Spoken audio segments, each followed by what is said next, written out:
Bless the Harts was about a blended family in the town of Greenpoint in the state of North Carolina, broadcast on Fox.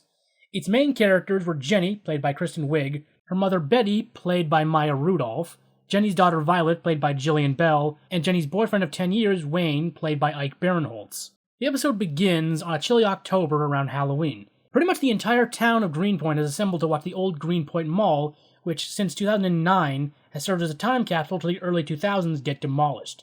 To be specific, the mall is going to be blown to smithereens by explosives in the next 5 hours, including a countdown. So knowing that, you may be wondering why the Harts, Wayne, Jenny's friend Brenda, played by Fortune Feimster, and Violet's friend David are currently trying to go inside. Apparently, Jenny has received an extremely early aughts-era designed invite to a final mall walk taking place inside. Violet and David are actually excited for the opportunity to look inside due to the mall's nature as a time capsule. An era of fashion that was the most accessorized but also somehow the least attractive? David is actually hoping to find some good material for a Halloween costume.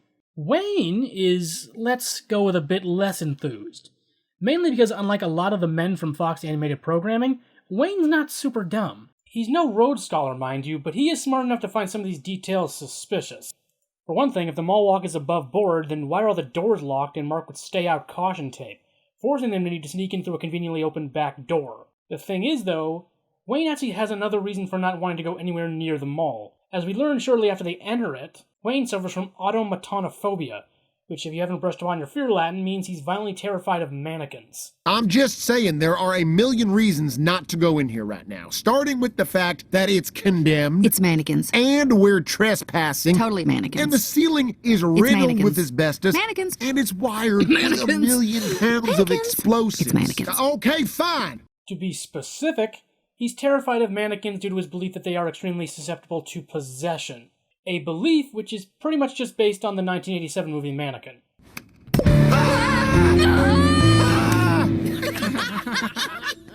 Regardless, the Harts and company continue their ingress into the mall, discovering that it really is a time capsule of the era, including still having a rainforest cafe. You kids are lucky if you get to see a rainforest cafe. Sadly, these very important restaurants are disappearing before our very eyes. It's a tragedy what's happening to the rainforest cafes, y'all. But just then, Violet sees something truly bizarre. A giant poster of a young Jenny attached to one of the walls. Time for a flashback. In the early aughts, back when Jenny and Brenda were mall rat teenagers, during an attempt to steal money from the top part of a mall fountain, Jenny got noticed by a photographer who quickly made her the face of Greenpoint Mall. Violet, immediately noticing how weird it is that Jenny never found it odd that a 40-year-old man wanted to take pictures of her when she was 15, and Jenny, after listing off all the ways he was legit, realizes in real time that in hindsight he was very likely a major creep. He make you jump in every shot? He just laughed and my volleyball squirt flew up. Oh yeah, now I'm really hearing it now. Regardless, Brenda tries to be a good friend and get the poster down for Jenny, only to realize that in the intervening time, somebody drew a schlong onto the poster. And the awkward part being that while trying to find a non-genitally tainted poster, somebody defaced seemingly all of Jenny's posters. Now, with Jenny determined to find at least one poster not covered by red rockets, Betty mentions that while they're there, she's going to try and loot the place. Mother, you already looted this place the week it closed. While that is true, she apparently left some stuff behind, and since they returned, Betty plans to grab everything she couldn't carry out at the time. Meanwhile, David and Violet find themselves willingly possessed by the spirit of early 2000s teen drama characters. Wayne, while trying to convince them that it's a bad idea to stay there, encounters this woman, dressed like 2000s fashion in a nutshell, Stacy, voiced by Mabel Pines herself, Kristen Schall. Apparently, she also got the invite and was waiting for anybody else to show up. More importantly, though, she recognizes Jenny and Brenda and offers to bedazzle everybody's phones using the kiosk she used to work at. While Stacy works on their phones, Wayne, having gotten a weird vibe from her, presents this theory. My working theory is she's a spirit with business caught between realms who has commandeered a mannequin as a vessel for the purpose of luring us here and stealing our souls. Now, while that sounds insane, something is clearly off about this woman given that she seemingly bedazzled at least 2 rats. With that said, Wayne decides to just go back to the car and wait for them to finish. Except, somebody chained the doors shut from the inside, trapping them all in the mall. Stacy clarifies that this was probably the work of her boyfriend Dale, who works as the mall's security guard. So, she calls Dale to unlock the doors for them. Jenny and Brenda deciding that while they wait for Dale to unlock the door, they may as well find an unschvanced poster of Jenny. David and Violet go off on their own to find something for David's costume, and Wayne asks Betty to help him find another exit. She agrees, but only because she needs to go that way to collect some of her decade-old stash items. During the untainted poster, Jenny thinks back to her heyday when she and Brenda Goodfellowed their way through the mall, which, based on their general callousness to the employees' kindness, and the fact that the song accompanying this scene is the world's most peppy song about not being in love with someone anymore, Outkast's Hey Ya, you know it. If you don't, yes you do. This actually causes Jenny to ask Brenda a very important question. Were we kinda stuck up?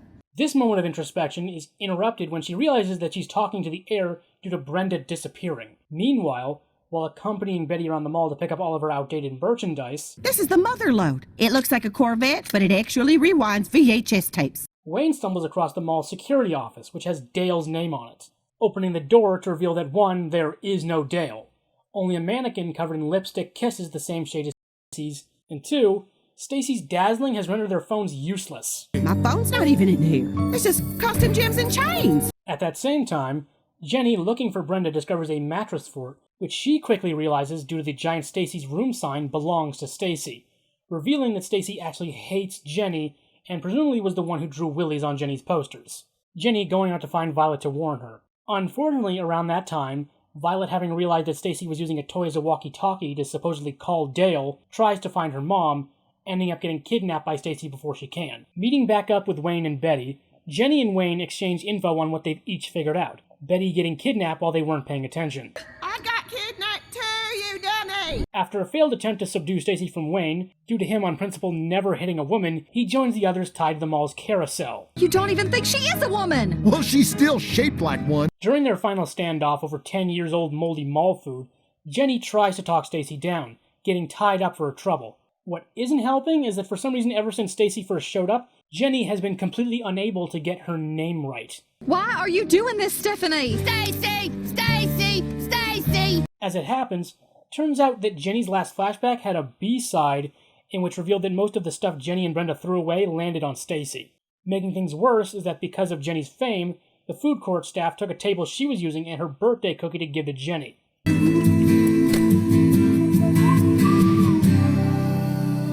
Oh yeah, we were definitely bitches. Even after the mall closed a decade ago, Stacy came back day after day waiting for Jenny. Then she figured out a way to get her there. The mall walk invite. Stacy's current plan is to let the mall explode with her and the Harts inside to ascend to the great mall in the sky in a deeply bizarre mall-themed group death. Somehow having gotten free, Wayne is paralyzed with fear due to the Dale mannequin right in front of him freaking him out. This leading Violet to come up with an idea to distract Stacy with teen drama-era jealousy by having Wayne kiss the Dale mannequin to sixpence none the richer. Kiss me out of the bearded barley. This causing Stacy to hit the stop button on the carousel and for Wayne to chuck Dale into the fountain so he can untie everybody. What you say? Alright, I think that's enough 2000s for today.